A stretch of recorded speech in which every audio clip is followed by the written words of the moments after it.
स्वागत है दोस्तों आपका हमारे YouTube channel trust study place पे। आज हम पढ़ने वाले हैं संस्मरण और रेखा चित्र में अंतर। जी हाँ दोस्तों, यह प्रश्न प्रतिवर्ष परीक्षा में पूछा जाता है। आप देख लीजिए 2010, 2014, 2016, 2019 में यह प्रश्न पूछा गया है कक्षा 12वीं में। इसी प्रकार कक्षा 10वीं में यह प्रश्न पूछा जाता है।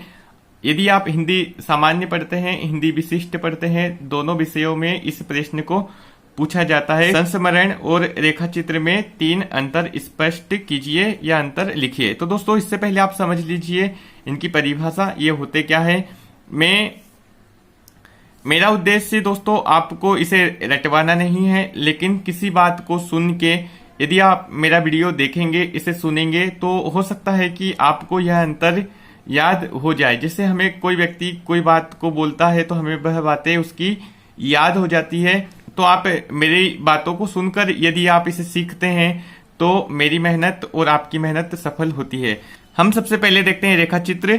जब लेखक शब्दों के द्वारा किसी व्यक्ति, वस्तु या दृश्य का इस प्रकार वर्णन करता है कि आंखों के आगे उस व्यक्ति, वस्तु या दृश्य का चित्र खींचता चला जाए, तो इसे हम कहते हैं रेखा चित्र। पंडित बनारसी दास को रेखा चित्र का भीष्म पितामह कहा जाता है। ऐसा पाठ या ऐसे शब्द जिनको सुनकर आपके दिमाग में एक चित्र खींचता चला जाता है। जैसे आप मेरी आवाज सुन रहे होंगे और आपके दिमाग में एक मेरी फोटो बन रही होगी, हम इसे ही बोल सकते हैं रेखा चित्र।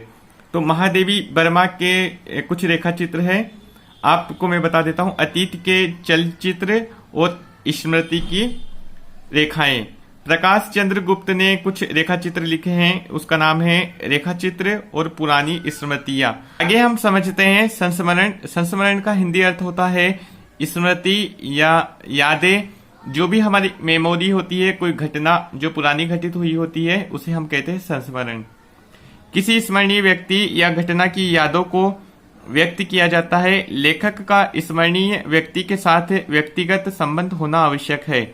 तो ऐसे शब्द या पाठ जिसमें पुरानी यादें लिखी जाती है, उसे हम बोलते हैं संस्मरण। अब बात कर लेते हैं इनमें अंतर की।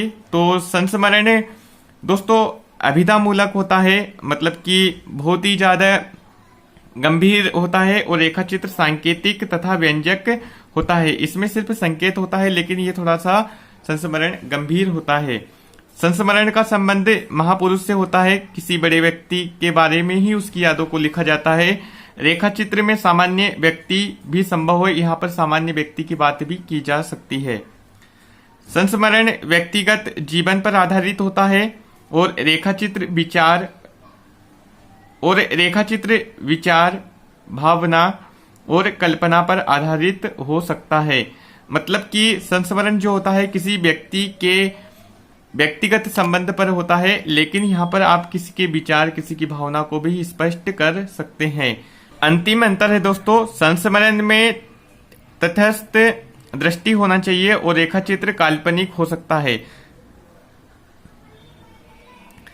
मतलब कि लेखक जो भी है उसका इस महापुरुष से या जिसके बारे में वह लिख रहा है उसे तटस्थ संबंध होना चाहिए, बहुत ही करीबी होना। लेकिन रेखा चित्र में वह काल्पनिक भी हो सकता है, इसे कहते हैं हम रेखा चित्र। तो दोस्तों कुल मिला के यदि आप दोनों में अंतर स्पष्ट करें तो संस्मरण में कोई घटना जो घटित होती है जिसमें सच्चाई होती है, और लेखक या तो खुद शामिल हो या तो फिर लेखक का कोई व्यक्तिगत संबंध हो जिसके साथ यह घटना घटित हुई है।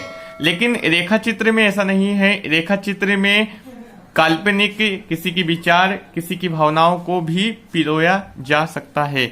उम्मीद है दोस्तों कि आपको वीडियो पसंद आया होगा। वीडियो को लाइक कीजिए और चैनल को सब्सक्राइब कीजिए। Thank you friends.